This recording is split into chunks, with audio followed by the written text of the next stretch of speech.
The Children's Bible, Genesis 47 through 50. The Famine.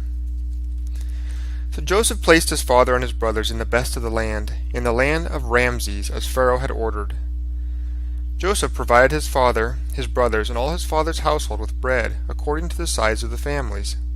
Now the famine was everywhere very great. Both Egypt and the land of Canaan were exhausted by it.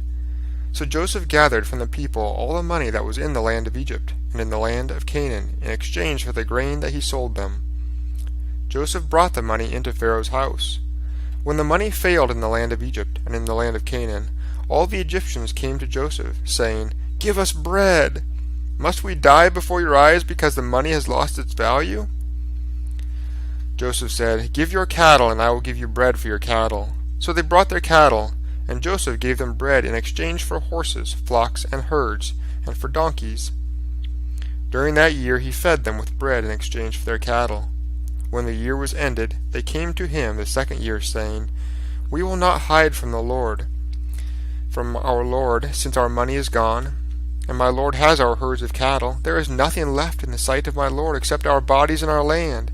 Why should we die before your eyes, both we and our land?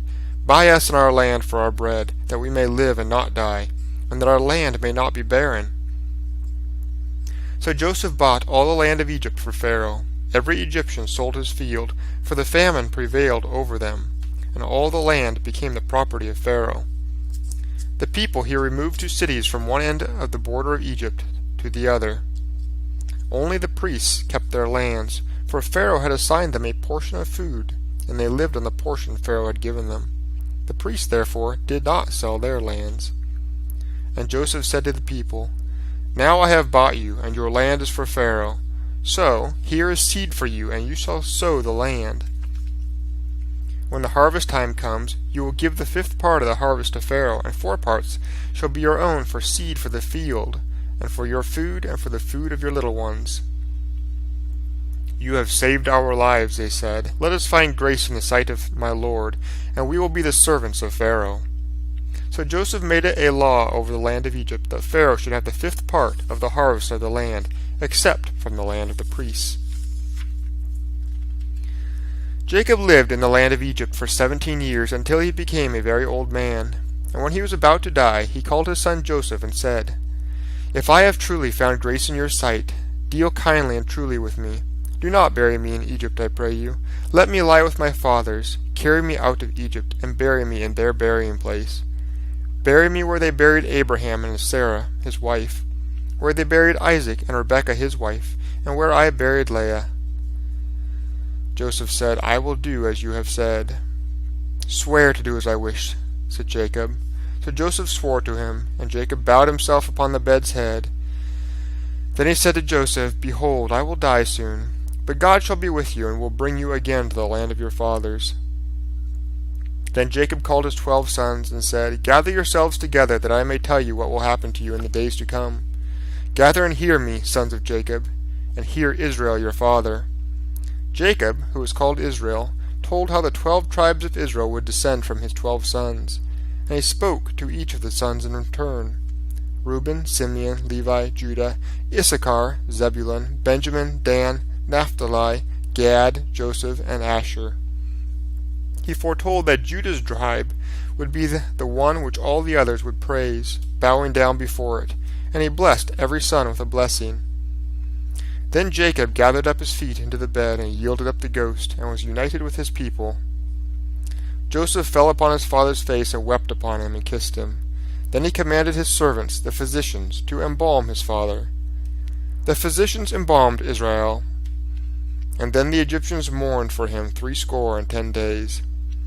When the days of mourning were past, Joseph spoke to the house of Pharaoh, saying, "If I have found grace in your eyes, speak, I pray you, in the ears of Pharaoh, and say that my father made me swear to bury him in the grave he dug for himself in the land of Canaan. Therefore may Pharaoh let me go up, I pray, and bury my father, and I will come again." And Pharaoh said, "Go up and bury your father according to his wishes." So Joseph went up to bury his father, and with him went all the servants of Pharaoh, the elders of his house, and all the elders of the land of Egypt. All the household, Only the little ones, their flocks and their herds, did they leave in the land of Goshen.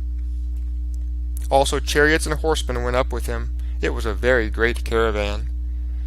They came to the threshing floor of Adad, which is beyond Jordan. There they mourned with great and sorrowing cries. For 7 days Joseph mourned for his father. Then Joseph's son carried their father into the land of Canaan as he had commanded, and they buried him in the cave of the field of Machpelah. After his father was buried, Joseph returned to Egypt, he and his brothers, and all that went up with him to bury his father.